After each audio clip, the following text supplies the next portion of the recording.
அட ஆடியா?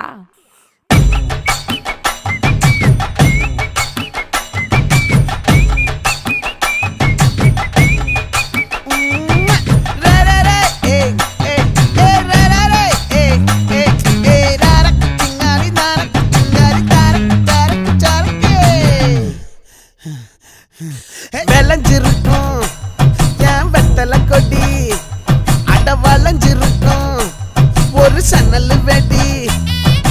தோட்டா ஒரு கண்ணால தொலைஞ்ச ஒரு பொண்ணால வாக்கா இந்த வம்பால வல விரிச்சிட வந்தாளே. பார்த்து வளைச்ச தேக்கு ஓம் பட்ட உடம்பு சோக்கு, என்ன குத்தும் குறும்பு மூக்கு, கொஞ்சம் ஓய்வை கொடுத்து தாக்கு. என்னடி சித்திரமே இங்க நீ பத்திரமே, சொல்லுடி கட்டளை எத்தனை நான் செய்ய